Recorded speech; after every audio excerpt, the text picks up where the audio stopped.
You're listening to the Mind Over Finger podcast, episode number 85. Welcome to the Mind Over Finger podcast, discussions on mindful music making, efficient practice, and building a purposeful career. And now, your host, violinist, teacher, and high-performance coach, Dr. Renee Paul Gauthier.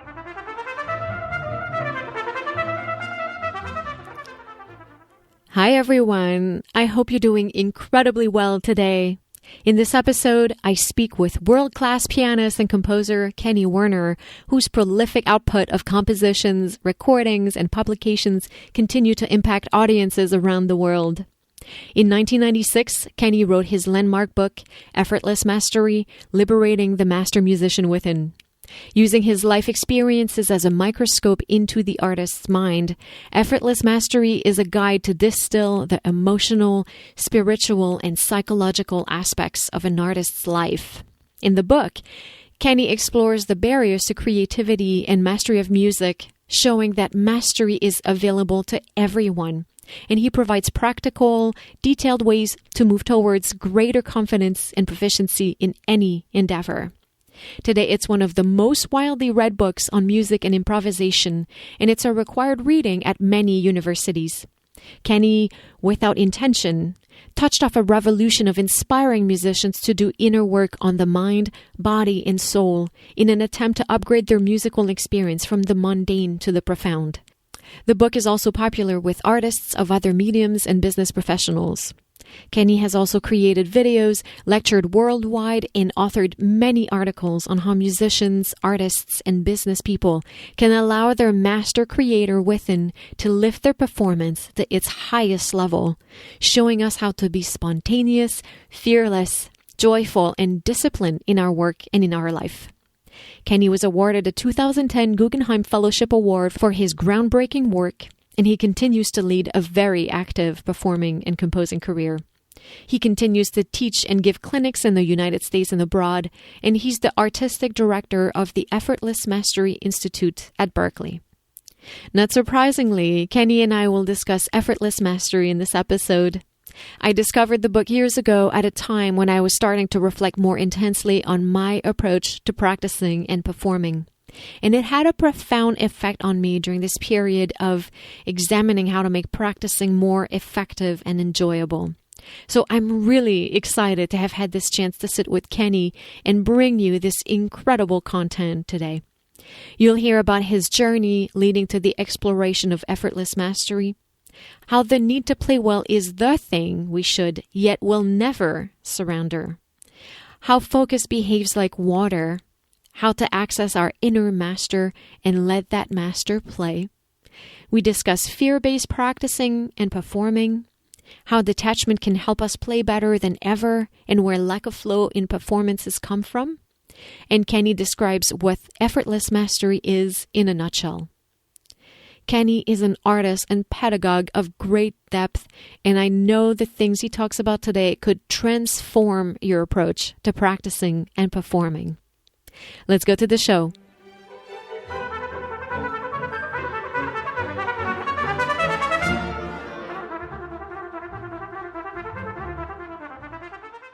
Kenny Werner, it's a great pleasure to have you on the show today. Thank you. Great to be here. Kenny, your work has had a great impact on countless musicians throughout the years, including myself. And you continue to do so through your teachings and performing. And I'm really excited to have this opportunity to dive in and talk about some of the principles you've shared in your book and your seminars for my listeners today. The listeners can't see this, but I have my copy of your book with lots of Post-its and yellows. And this has been a companion for many performances and auditions for me. So that makes this conversation extra special for me. Wow. But before we start and jump into all of these wonderful ideas that you're sharing, I would love to hear more about your background. As we know, nothing is separate. Everything we do stems from who we are. And I would love to hear about your musical journey and how this path has unfolded for you. Well, it's very different, I've been told, than almost any musician that my friends have ever met. They said, I've never heard this before. I was always not that terribly committed to music. I liked as a child, I was kind of a prodigy, but what I enjoyed about it was the effect it had on other people and my image in front of them. I became an entertainer in my mind very early. Before I even played the piano, I used to get up on chairs at adult parties and fake sing opera and do imitations of television characters. And I grew up in Long Island, New York, which was a completely television culture. And I listened to a few records, but I mostly watched television because by the time my parents had me, they were old and television had been invented, and they basically spent their time watching television. So that's what I grew up in. And of course, as I practiced classical music, and then I was accepted as a classical piano major at Manhattan School of Music with absolutely no interest in it. But I never thought about that. I just thought I can do this, you know. But when I got there, I saw that all these other talented people, but they were committed to what they were doing, and I really wasn't. So then I went to Berkeley, and Berkeley College of Music in Boston. And I know it was supposedly a jazz school, but basically the thing I could do from the minute I played, well, from an early age, was improvise with anything, on anything. I used to tap dance. I used to, you know. And I heard that at Berkeley they improvised. So I just went to Berkeley. And there I think I became branded a jazz musician because I don't think and this is where all my jazz musician friends can't believe how different my situation was to theirs because they grew up really venerating jazz and listening to all the records. And I grew up watching television and listening to the occasional record. I had a stride piano style, which is very unusual for any young player and anybody in the latter part of the 20th century, only because a couple of the records, my father was a Fats Waller fan. So we listened to Fats Waller. Fats Waller was one of the great stride piano players and entertainers.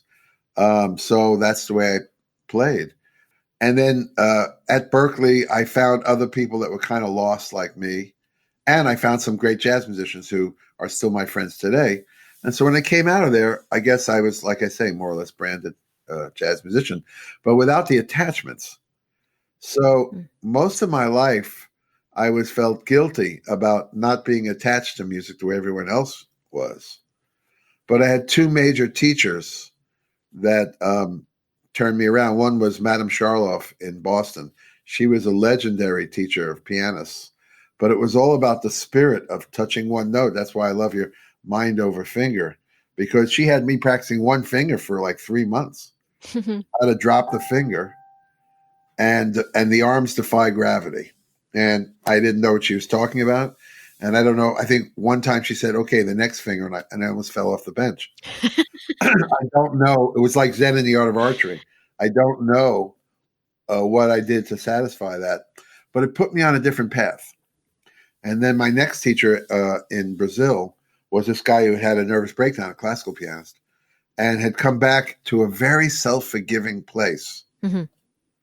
And I was living in his house because I was playing with his brother around Brazil. I was living with his family.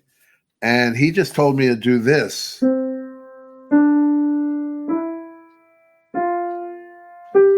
I don't even remember why. I guess I said I wanted to study with him because he would play Liszt, but he would look like he was just rapturous.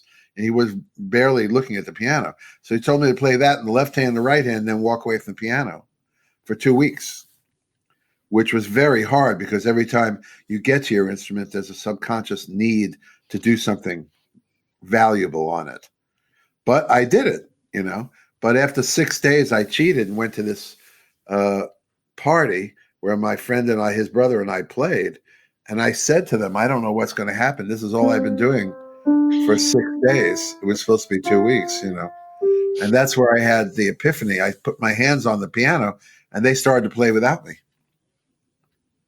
All that time of separating my ego from the simple dropping of a finger on a keyboard, and my hands started to play by themselves. And here is the real kicker. They played better than I did. They played without any of the excess, without the stress of touch.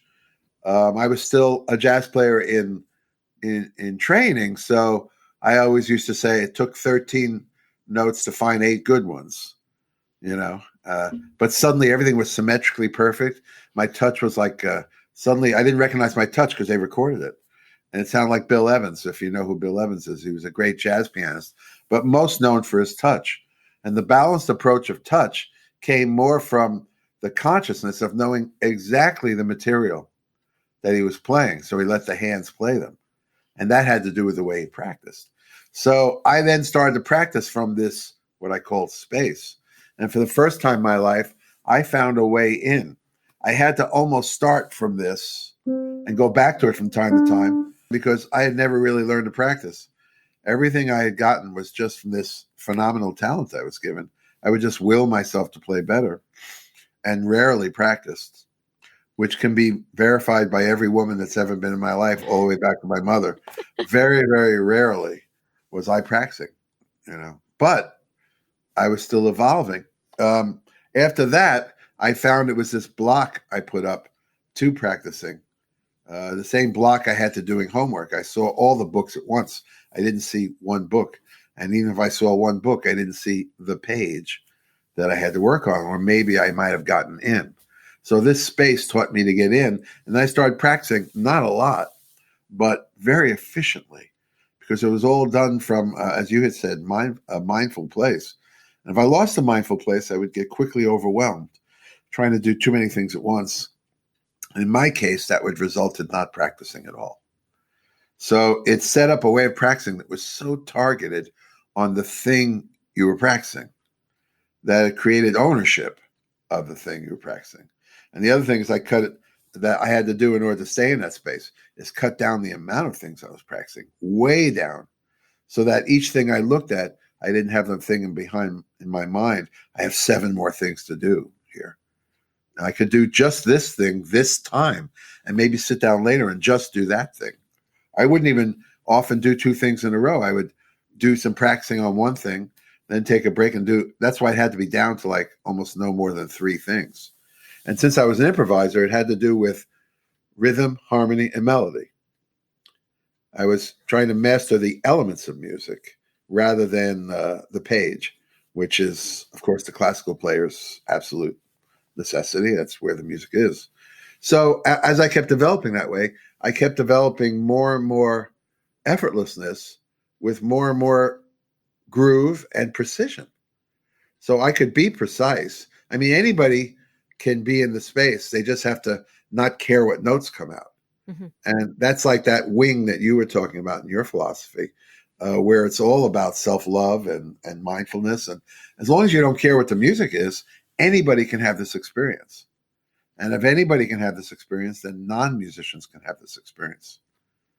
Because they can easily suspend qualitative judgment because there's no quality that's been even started yet, you know. So I learned how to combine that with targeted practicing so that more and more proficiency or efficiency or precision would be happening without any more stress than if I was playing a fermata or a whole note.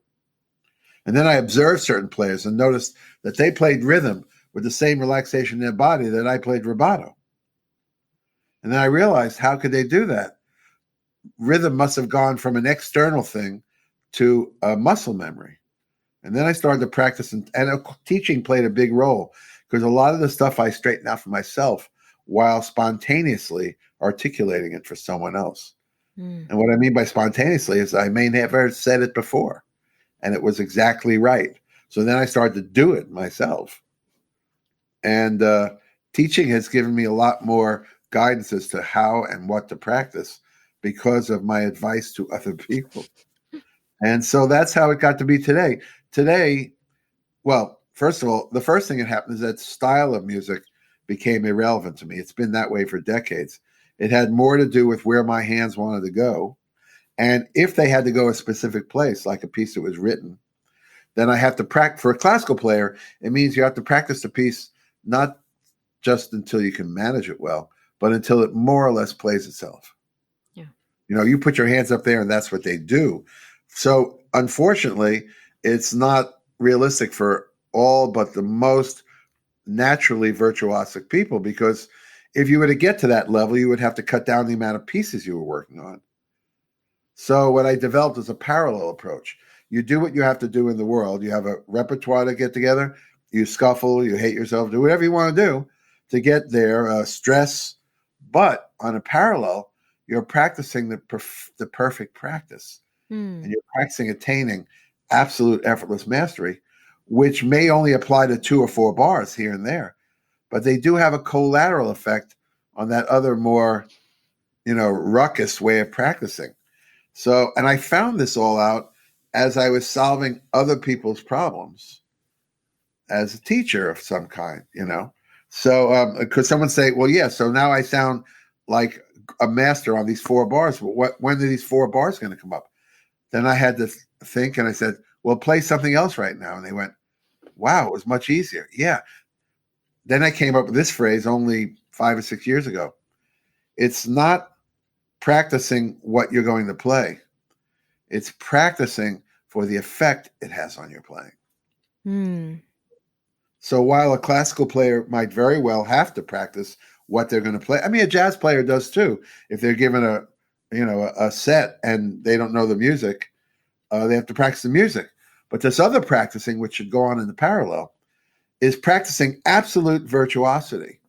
There's a way to get there. The 4th step in my book articulates it. But it's only done on a few bars of music. And then what's the reason for it became, I didn't even know it when I started to do it or started to recommend it, that the muscle memory you develop on those few bars starts to apply itself to the music you never did this on. So in other words, 2, 4, tops 8 bars practiced on this level of nothing less than virtuosity means it's gone beyond the management of the conscious mind and into the muscle memory of the player. That's why whoever is a virtuoso sounds that way every time. It's muscle memory, like using a fork, or close to it. So, but once that's experienced by any player, they notice everything else they do. It was such a focusing thing. Everything else they do has been raised a notch from the experience of mastering a small amount of music. And that became the whole integrated system of effortless mastery. The first step was go into the space, which I can say to your, and then only a few years ago, since I've been at Berkeley, I'm the artistic director of the Effortless Mastery Institute, which was a great gift to me, and I hope to the students and the teachers. I see students and teachers, because teachers, I like to say, are just students that have been wounded for a lot longer. So they suffer from the same delusions, all created by the ego. Ego is the creator of delusions. So the first thing is I'm working with several teachers on touching the instrument without expectation, without thought. And I think you can imagine, because of what you do, how difficult this is to them, which just proves there's a delusion. Because then I say, well, close the lid. Now drop your finger. Oh, now there's no consequence whatsoever. That's what it should feel like when you play the instrument. So we start there, then it rounds off into improvisation, you might say, but it's not about improvisation. Let's say you're on the violin and you've learned to let the body play the note and the mind is focused on its own breathing or in the space, right? After that, you're challenged to play consecutive notes, which means improvisation. But instead of the classical player's knee-jerk, fearful reaction to that, not everyone, but many, it's not about you improvising. It's about you allowing the hand to go where it might want to go without interfering. And every time you interfere, you actually drop the instrument and go back to the space. So, and then and so on. Before I stop this little monologue, because it should be a dialogue, I'll just say, what is the space? And only a few years ago, I found the most foolproof way of getting into this space. It has to do with something that's so easy to do that you can never fail to do it. And it has to do with a very short amount of time. That's the difference between this exercise and most breathing exercises. So I'll just say it very quickly. Everyone already listening is breathing. I don't have to meet them to know that. I know they're breathing. So we don't need a breathing exercise because we're breathing all the time, no matter what our state of mind is, from the saddest, most negative to the most positive, most self-loving. In all situations, we're breathing. Now, for only 20 seconds, I would like the listening audience and perhaps yourself to just watch yourself breathe. Go.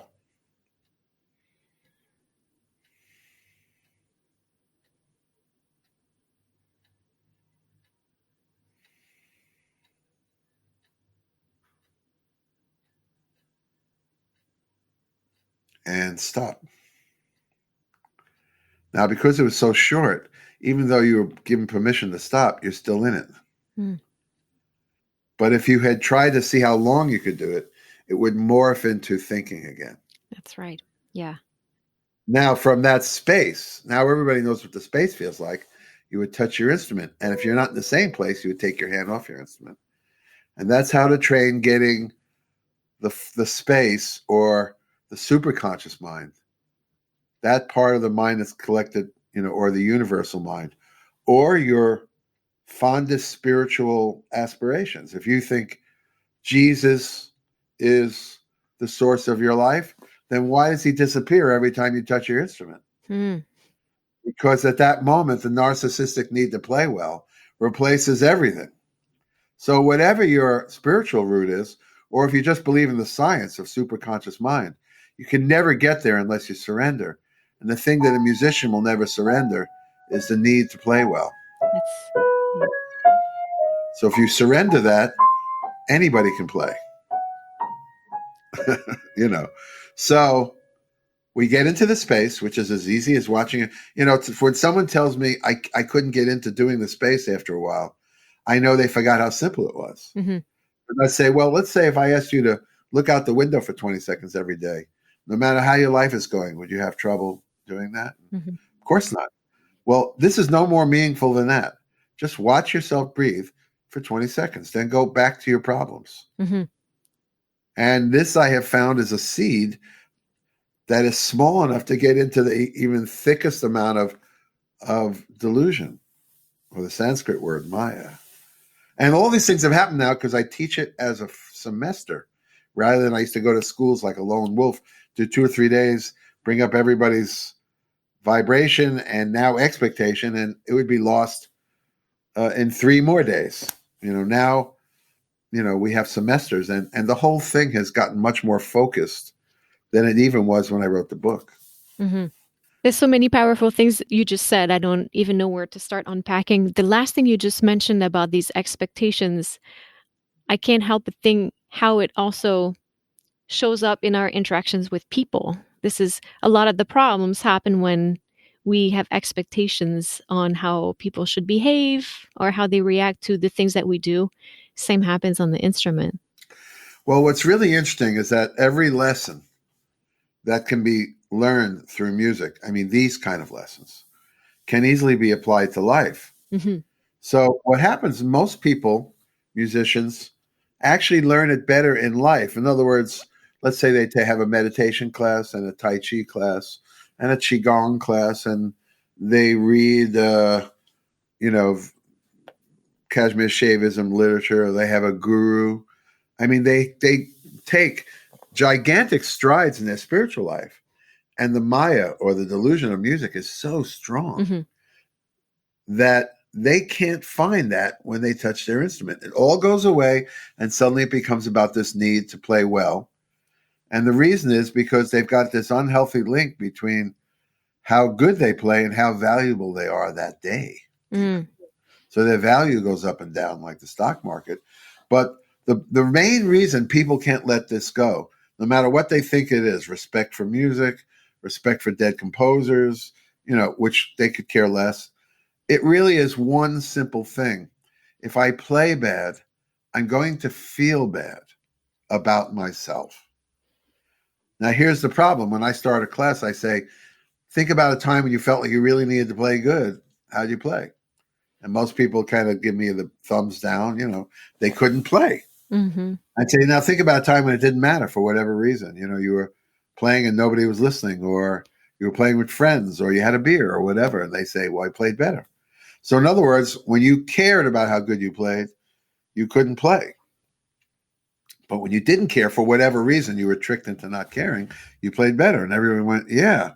So great. Now that you know that, you're never going to care again, right? Mm-hmm. And they would laugh. And that's where it starts, because even though you know that, you might get 2 bars of not caring, and then you're quickly going to care, because the mind is a programmable thing. If you're programmed to care, even if you knew that caring was getting in the way, you couldn't stop doing it. Yeah. And that's where the steps begin in reprogramming that. One other thing I really love in what you said also earlier is that thing about effortless mastery, where once again, if we don't feel like we're experiencing effortless mastery all the time, we're failing at it. But when you were talking about the collateral effect that it has on just practicing these few measures, and how experiencing that into these few measures starts to affect everything else, I feel like it's very comforting to know that mastery is a path, it's a journey. It's not something that we reach, it's something that we live. And to just have as, I don't think goal is the right word, but to know that if I just dedicate myself to investigating that, exploring that for a few measures, it's not as, some people might feel like I must experience effortless mastery at all times. Otherwise, I am not reaching it. Which is just another block, and it just becomes another expectation. Yes. Yeah. Mm-hmm. And we know that in general, expectations take you out of the moment. They can even sabotage things you already know you can do. Mm-hmm. Because you suddenly have an expectation about how the audience is going to take it, we'll say. And then suddenly something you know you can do is trudging through it in order to do it, So, yeah, it's the same reason about getting completely into space, but only for 20 seconds. You can give it up because in 20 seconds you can have back all your cares and concerns and neurosis. So you can totally give it up. It's the same thing because it's only a few bars. I talk about concentration as a certain quantity of water. So the audience can't see this, but if you have a container that's very, very wide, and you put that much water in the container, the water is very shallow. Mm-hmm. Take the same amount of water and you put it into a very small container, small perimeter of it, like a vase, we'll say. Then the water becomes very deep, the same amount of concentration. So the smaller the example you're practicing, the deeper you can go into mastery of it. Yes. And then there's another thing to mastery. There's something in the book no one ever understands. There's meditations where you go, I am a master. I am great. Well, then people say, but I can't play anything well. Why am I a master? Because the other interpretation of mastery is the idea that a master dwells within you in whatever belief system you have, And when you start from the point of view of mastery, then you want to train the body so that the master can express his or herself or their self through your efforts to train. And even if you don't train, the master can still express itself. If you think it's not me, but the perfect version of me inside, the God inside or whatever, that's playing this instrument, that's mastering. So the other interpretation is allowing the master to play. Right. And then the game becomes, I'm going to allow the master, I want to work on this piece till the master can play it. And I am the vessel through which, and now a musician becomes, in a way, much more effective than a minister. Because there it is. There's the message. I'm not playing. He, she, it is playing.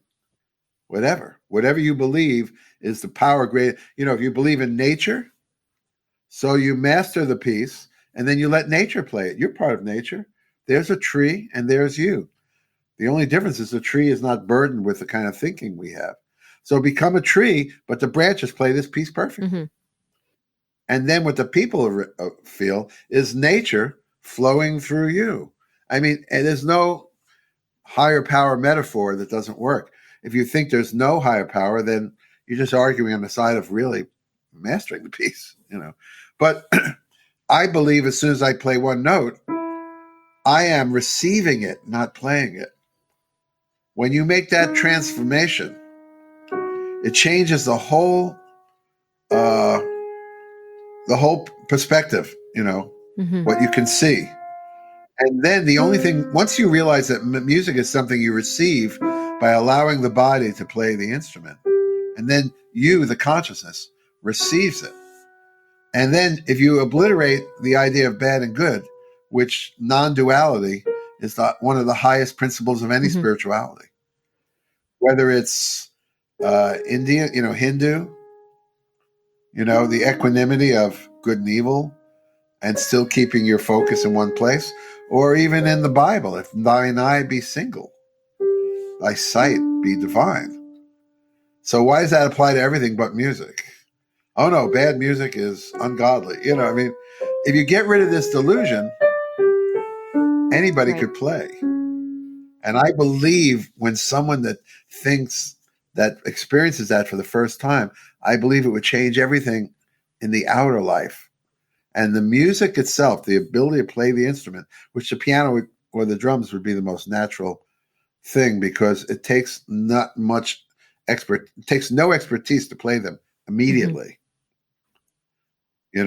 So if we want this as a therapy, I would say the piano is the best, because as soon as a person hears a note, they don't understand. But if they play it from the space, they will understand that they don't need to understand. That every note they play is the most beautiful sound they've ever heard. This is kind of the subject of, I have a new book, but it's not published yet. I have an agent and she's very excited about it, and she's taking it around to the publishers now. So it's not out yet. We hope it'll be out early next year, but it's called Becoming the Instrument, Lessons in Mastery from Music to Life. And what happens is I'm kind of a weird bird in that way. I've always had mastery in music, even when I couldn't play. It never occurred to me that I couldn't play. That's mastery. You redefine a lot of these terms as mastery as a state of mind, or perfection is loving one's mistakes. That is perfection.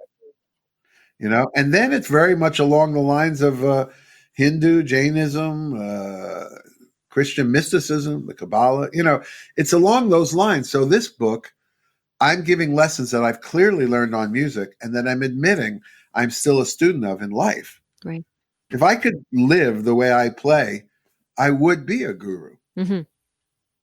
Because I know that what I'm doing is beautiful without exception and not important without exception. It's very hard for a musician. One of the biggest mayas or delusions about music is its importance. Right.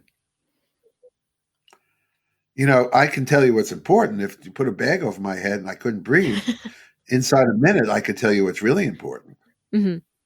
Now, why would I try to denigrate something that, is always struggling to survive? Because if you were convinced it wasn't important, you'd play better. And that's actually, in the end, even if a musician doesn't evolve to these lofty ideas, everybody wants to play better. It's a surrender. So the practice of effortless mastery even results in the good old ego's desire to play better. So it's a very fully, after all these years, fully reciprocal system. One thing affects another, and the other thing gives you the justification to do this, and then that creates the result that you can't argue with. I just enjoyed the piano for the first time in 20 years. Well, what else were you going to do that was going to give you that? Doesn't that block out every other? Wouldn't you rather have that at this point in your life than even be a good player? Yeah.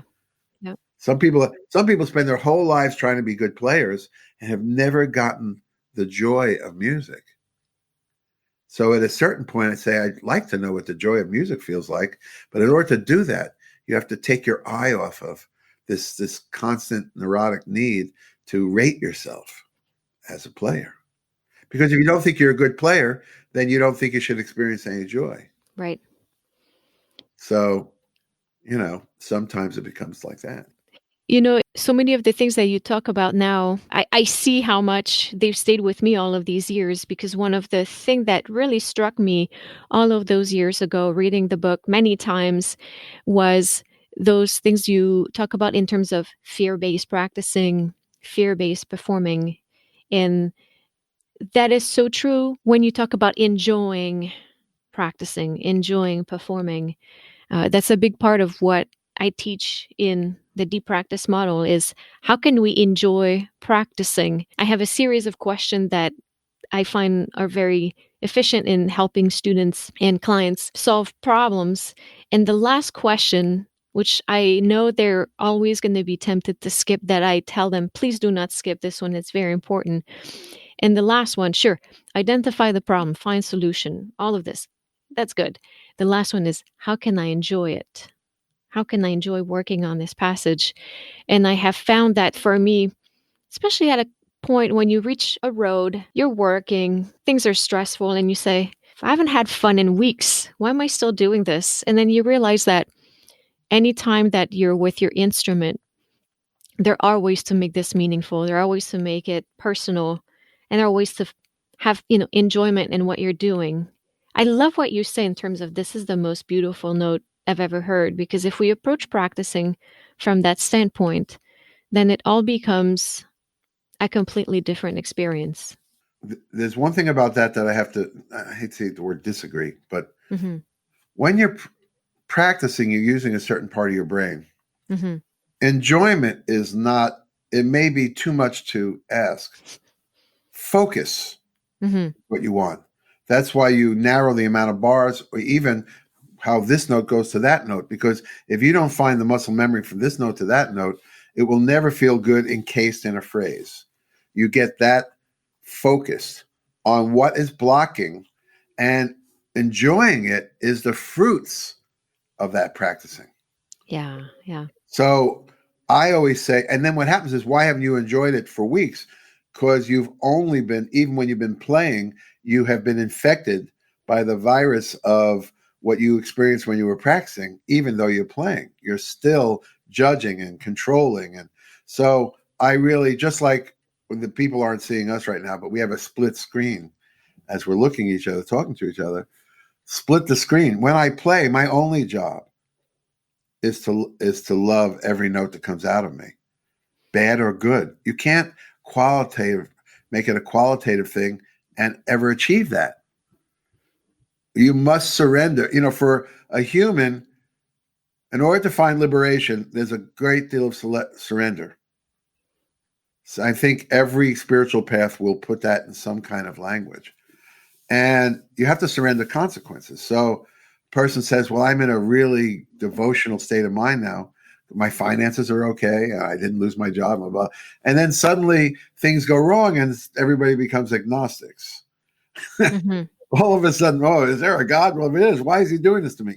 That is the dual state of mind, that the promise of spiritual attainment is that one will remain focused. Well, one will remain liberated from within, no matter how much the externals modulate to bad, to good, to bad, to good in music. And then one finds liberation when they find that their vision has not been contracted by the fear of the external consequences. Right. So that's a practice.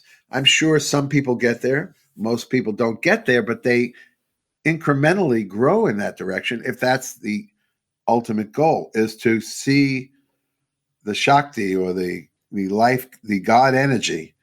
But detachment then lays the groundwork for true connection. Or maybe the true connection doesn't fail you, so you're detached from things that would be a distraction to the true connection.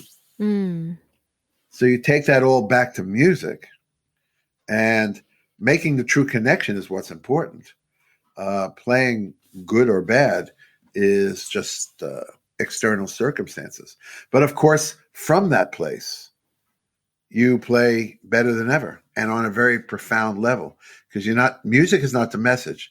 Music is the sound of your connection with whatever you call the divine, that energy, So practicing is preparing something to be played so well that you can go to the other side of the ledger and play it from, that's the most beautiful thing I've ever heard.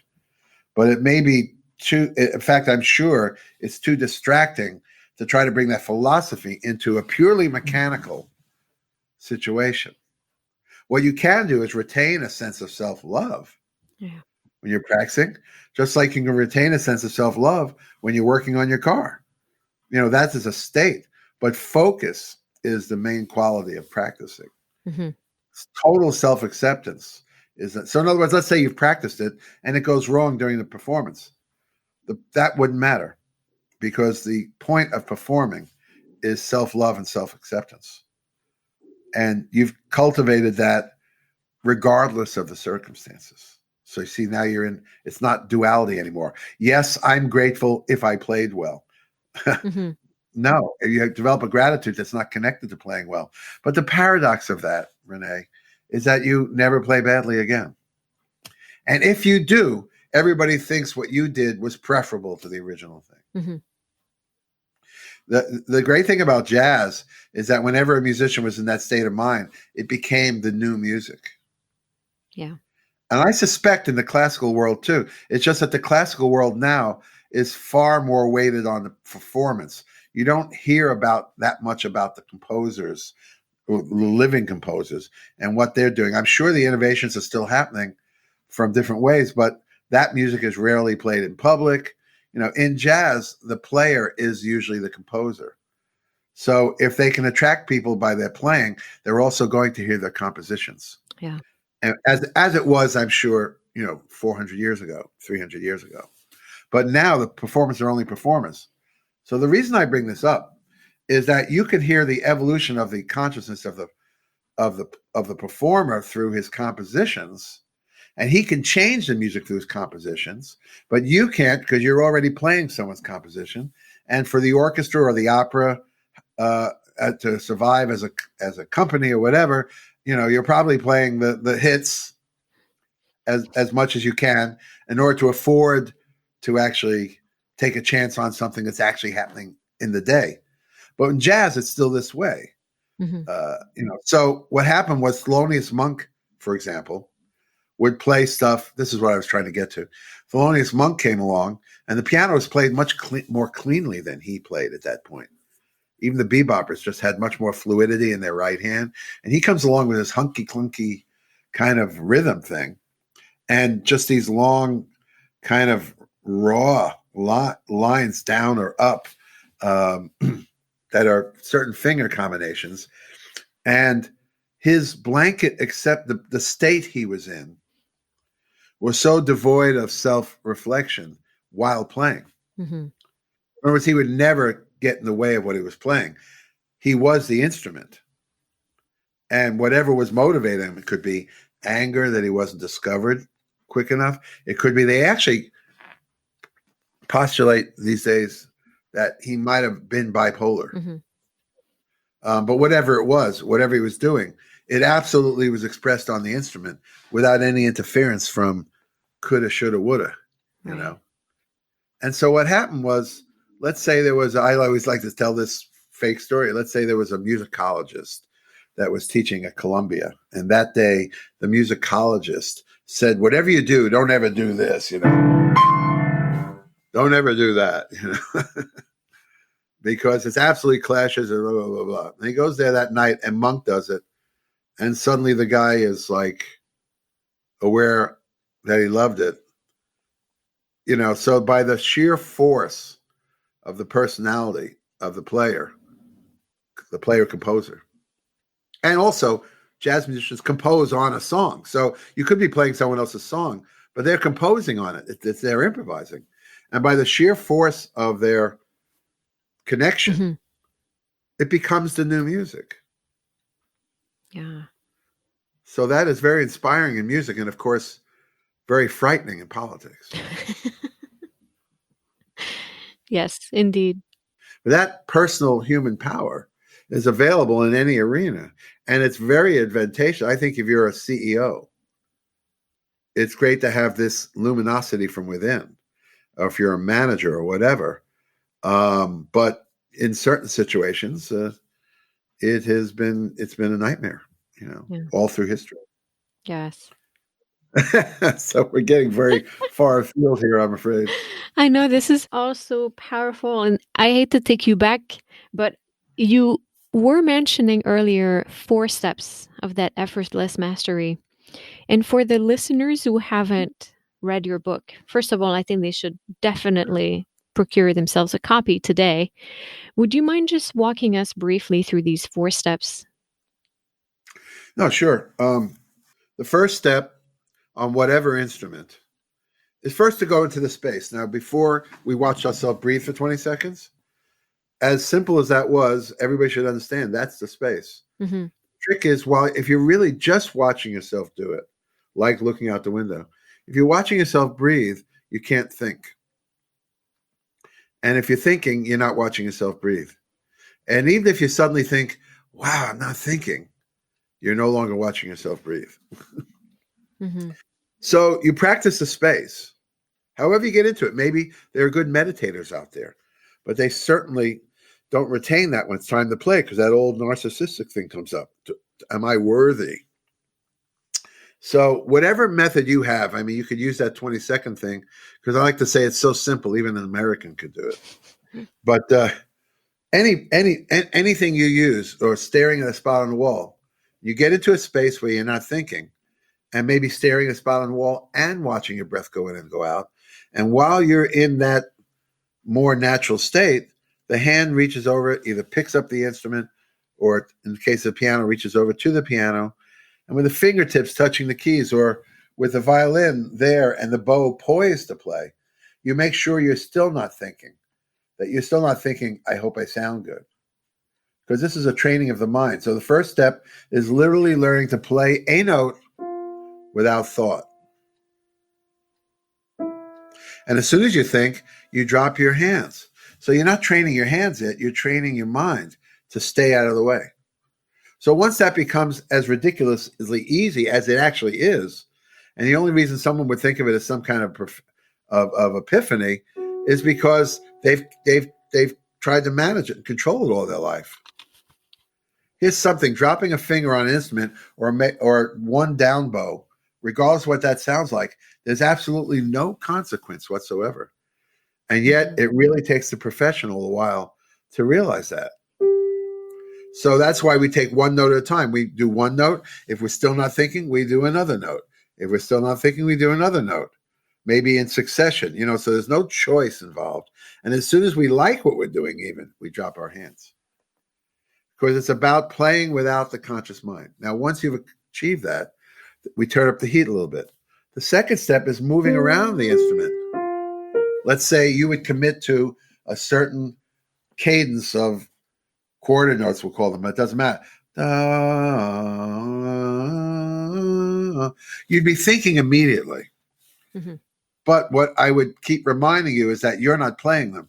The fingers are choosing where they want to go on the fingerboard. And as soon as you think you're choosing them, you drop your hand until you get this sense that the hand has come alive. And for a violinist or a guitar player or a banjo player, that the two hands are talking to each other and do not need to reroute them through the conscious mind where they think they need to be managed. And what happens is it's the beginning of the body taking over the sensation, while the mind is mindful, but not interacting. So it has to be safe enough and free enough so that you can't do anything wrong.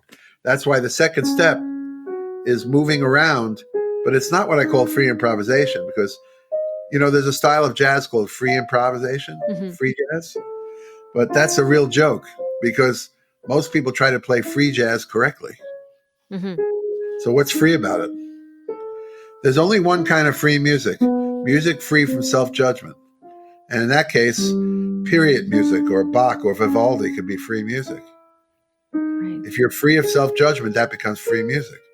So in the abstract, the second step, you experience it by anywhere the hand wants to go, almost like a Ouija board. Now, as your hand moves up and down, if you remember the Ouija boards, you didn't think you were moving that thing.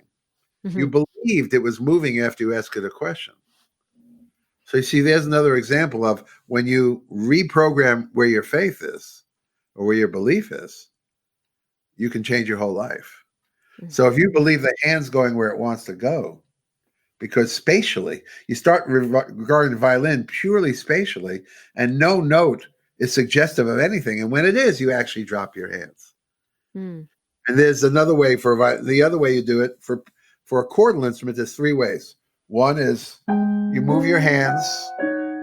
You can't really see my hands now, but neither can anybody else. But I'm talking to you. I have nothing to do with it. Mm-hmm. It's just where my hands seem to want to go. So for a chordal instrument, then you practice chords this way. Holding the hands over the keys, you let them go.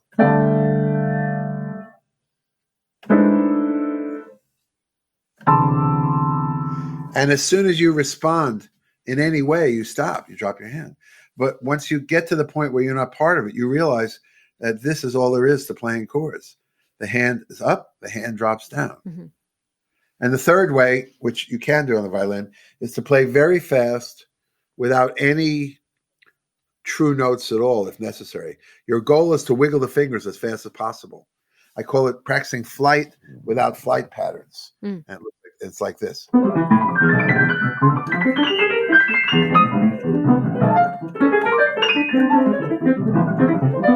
You know.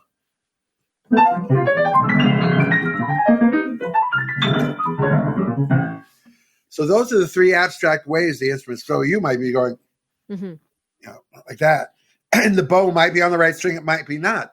But you're not involved, so it doesn't matter. This kind of raw thing, I'll tell you how I discovered it. And then I'll get to the 3rd step, 4th step. When I was learning to drive, my father took me to a parking lot of a grocery store one day. Back in those days, they were closed. This is this huge, vast, expansive parking lot where you couldn't hit anything. He got out of the car and he said, now just go around and do anything you've ever wanted to do with a car. Step on the gas all the way down, hit the brakes, do a wheelie, do a figure 8, do whatever you want. Just go crazy. And I did. He had a kind of sporty car too. And when he never even told me why he wanted me to do that. I just had a ball. I couldn't hit anything. Then he got back in the car. We drove home. I was 100% more in control of the car when I was employing my management skills. And I remembered this many years later and realized that in the abstract, like if you do this on the violin,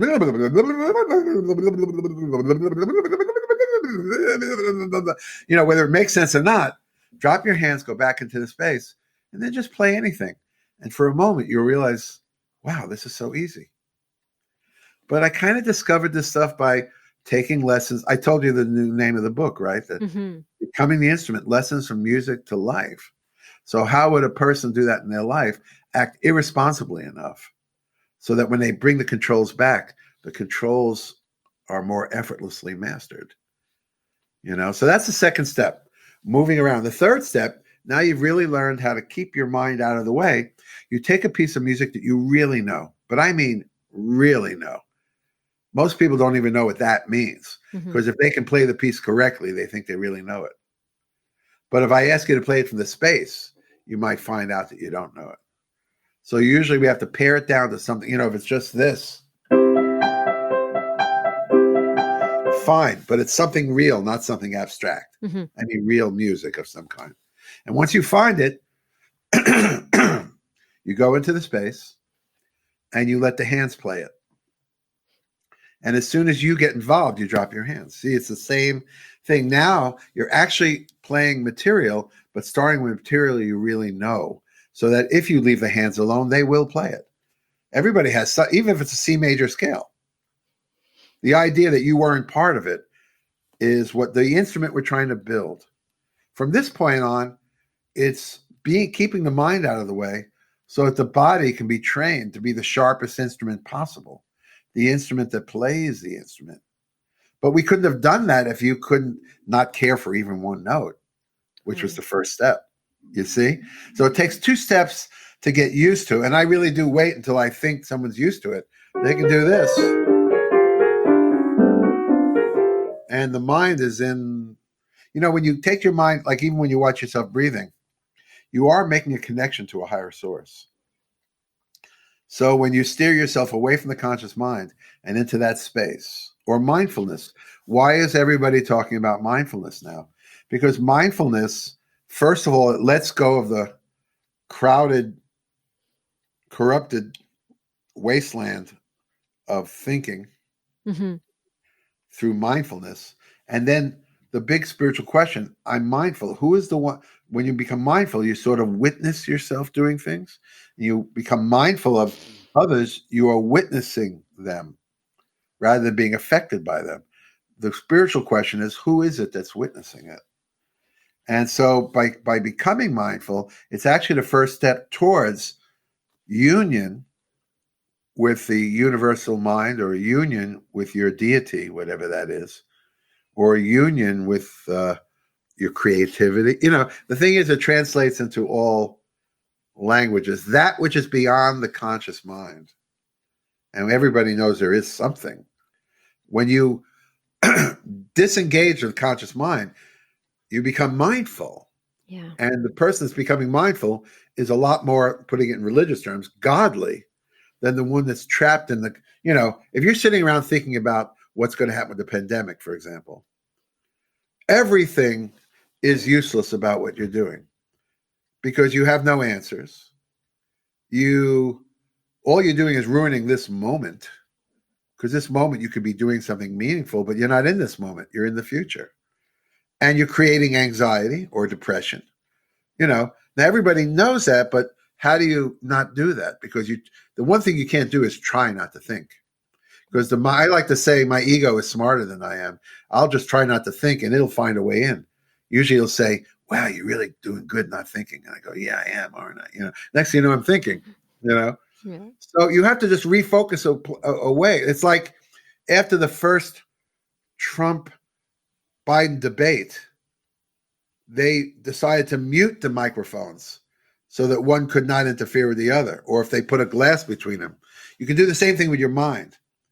If you focus on something else, the ego's still talking, but the microphone's been muted, because you really do focus on, when you focus on one thing, other things disappear. So, for example, if I told you, focus all your attention on your left shoulder, with all your awareness, put your awareness on your left shoulder. And if the audience is there, do it too. First of all, you notice an energy in there. It's literally just the energy of your being aware of your left shoulder.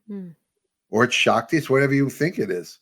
But suddenly there's energy in there. But the other thing is, while you're completely focused on your left shoulder, your right shoulder has disappeared. Yeah, that's true. Until you think about it. So if I focus on my breathing, then suddenly all the noise of the ego is in a booth that I can't hear. And if you keep practicing doing that in your life, and these are in the book, Lessons from Music to Life.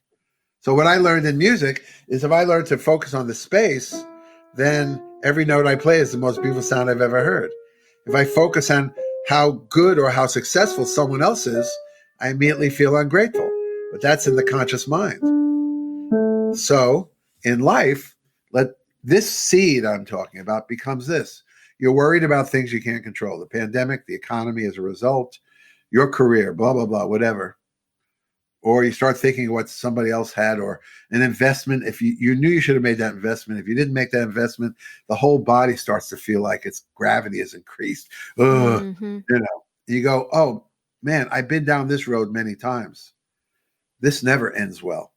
I think I'll take a break and watch myself breathe.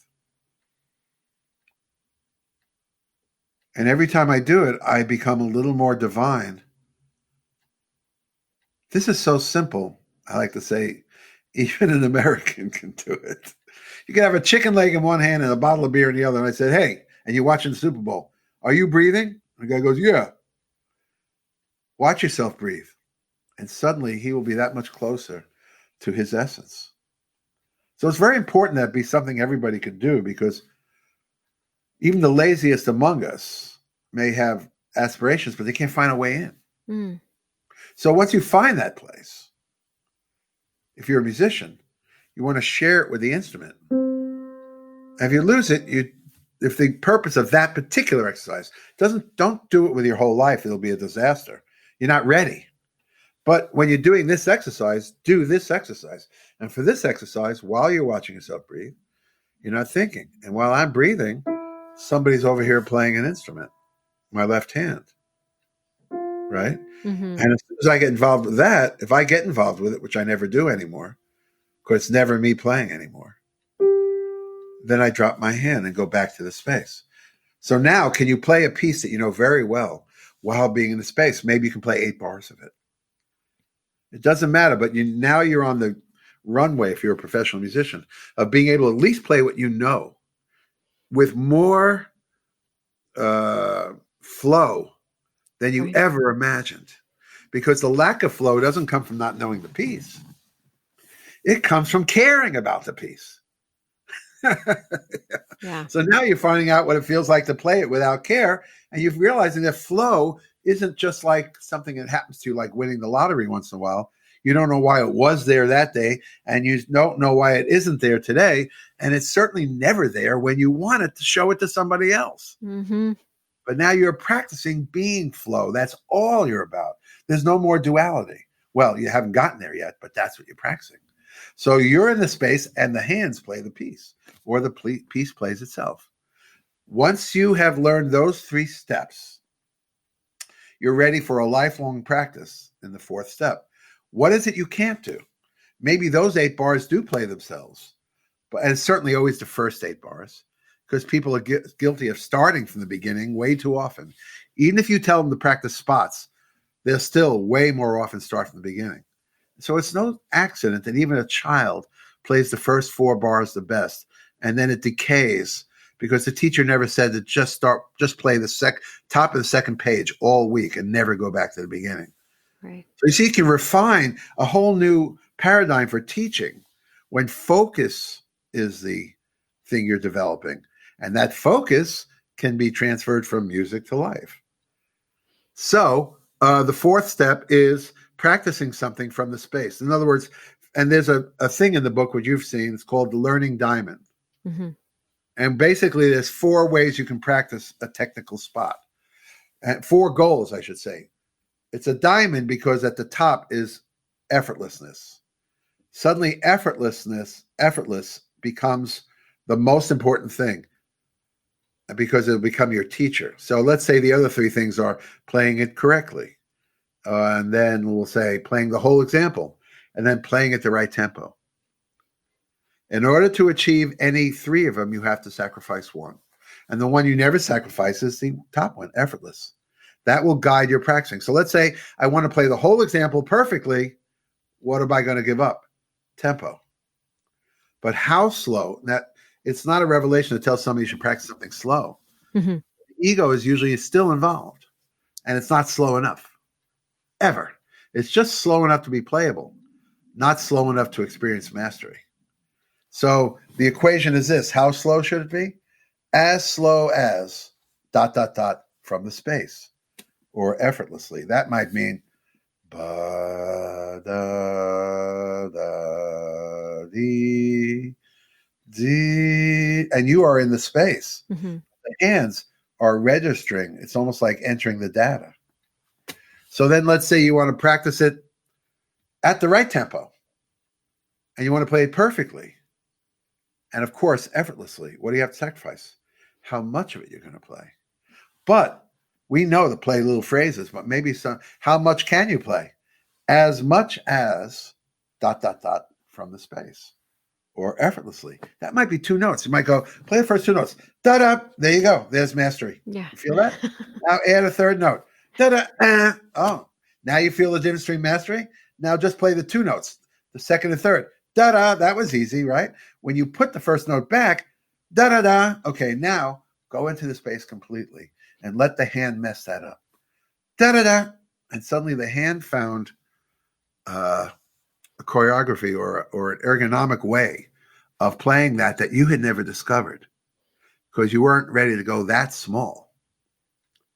But you're still in the space. See, the space is your teacher at that point until you get a phrase, a bar. Then you might start from the second half of the bar. And you will have the experience of playing on a level you never played before because you're not doing it. The hand, so then that was that collateral experience I mentioned. when you really empower the hand to completely master the phrase, you will feel its effects in everything else you're doing. Yeah. So you spend the rest of your life, no matter what else you have to practice for your career, you spend the rest of your life on the inner spiritual practice of virtuosity. The practice of virtuosity becomes a spiritual practice because you don't care if you reach virtuosity or not, but every time you stay out of the way and the body plays it, that is virtuosity. And those little specks of virtuosity are going to rub off on you as you at least move towards virtuosity. Even if you never achieve it, most people's complaints is that they never move anywhere. Because of gigantic expectations, they remain permanently unsatisfied. The only way to solve it is to keep complaining or to stop playing. Because they may not be that way with other things in their life. This can bring anyone back to their instrument because you're practicing only the joy of touching it, moving around on it, playing something you know from it, and even learning new things from that place. And that's the 4 steps. This is really incredible. These 4 steps. Like I said, I hope everyone gets the book. Start following you. I think we all probably want to enroll in Berkeley right now, right? And go study with you. Well, my hope is that this will be an independent organization. I mean, Berkeley understands that too. But what I haven't gotten to is teacher training. And for that, we need to be well funded. We need to bring people in. And like for the next week, maybe the first week, we're going to work on your attainment of it as a player. And then maybe the next time, if you qualify, meaning if you took the lesson seriously, we'll practice teaching it to others. But when someone even learns it, they automatically start teaching it to others. But I believe it should be an institute, every bit as sanctioned as, what is it, Alexander technique, or I actually believe it's a new technique for opening people who don't play to, a therapy. I actually think there's a therapy there. Not the last step, unless they decide to play music after that. In that case, everything's in effect. But the first 2 steps will touch a part of the brain that those people may have never touched. And the question is, and I want to do some research into it, what will that do to their perception of everything else? Because I've had people say, like, I've done some retreats, and then I get a letter. Somebody would write me afterwards, and I mean more than one, and say, not only did I have a whole new relationship with my instrument, but I came home and I suddenly appreciated my family. Whereas I used to complain that my family is the reason I can't really dedicate myself to music, or whatever you use your family for the reason of. Suddenly I appreciate my family. I was grateful for the house we live in. I went to work with in other words, I found people practicing effortless mastery and having big changes in other areas of their life. It just caused me to write the second book, which actually I learned it from the people that wrote to me. I had a soldier that was in Iraq during Saddam Hussein, and they had a drill where they had to put on a suit for weapons of, WMD, and they had to get the suit on fast because once they knew the WMD, they had, I don't know how many minutes he said, and he was always scuffling with it, and his mates would make fun of him. And he read Effortless Mastery, and he got the suit on in like perfect time. I thought that was really, that's life-changing. That's a lesson learned. I learned from, what I'm saying is that I learned my lessons from music, and another person can take those lessons now easily with the second book, but they were already doing it with the first book. Another guy wrote, if I look at my email now, there'll be somebody that either amateur or professional that will have just read Effortless Mastery and it changed their life, which blows me away because I didn't know, I didn't work terribly hard for this message. It was just kind of given, but so another guy had stage 4 cancer. He had been a trumpet player, and he had like 2 books that he was reading, and he credits the books for part of the way of how he recovered. And one of them was Effortless Mastery. So then, because of the chemo, he lost a lot of teeth. and he couldn't play trumpet anymore. And of course, that external condition is liable to color your whole world dark and negative. And he read Effortless Mastery again, and then he was motivated to start playing the piano.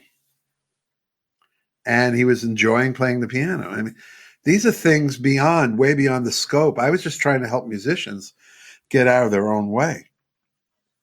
And this thing developed more and more from the repeated efforts of doing that. And now it's really become almost a science. I think scientists would back up what's happening here because of the experience of teaching it multiple classes as semesters.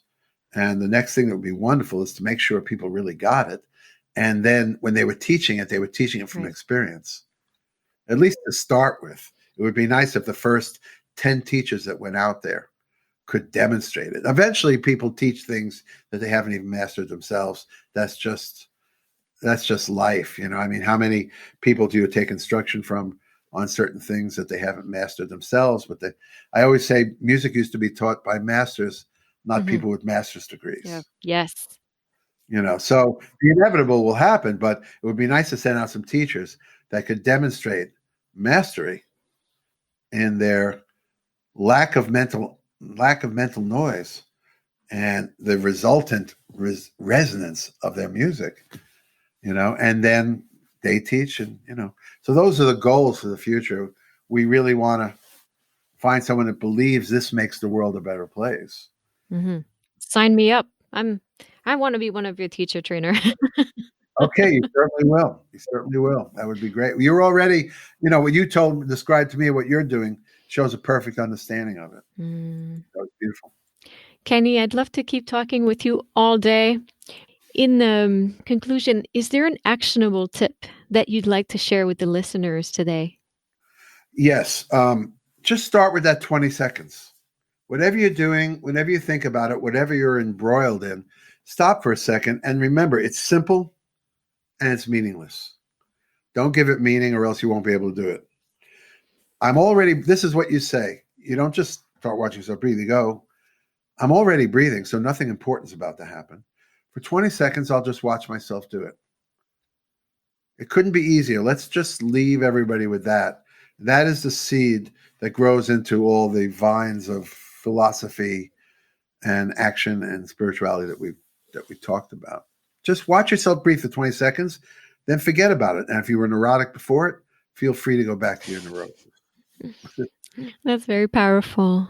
Kenny Werner, thank you so much for being here today. My pleasure. My pleasure. Thank you for inviting me.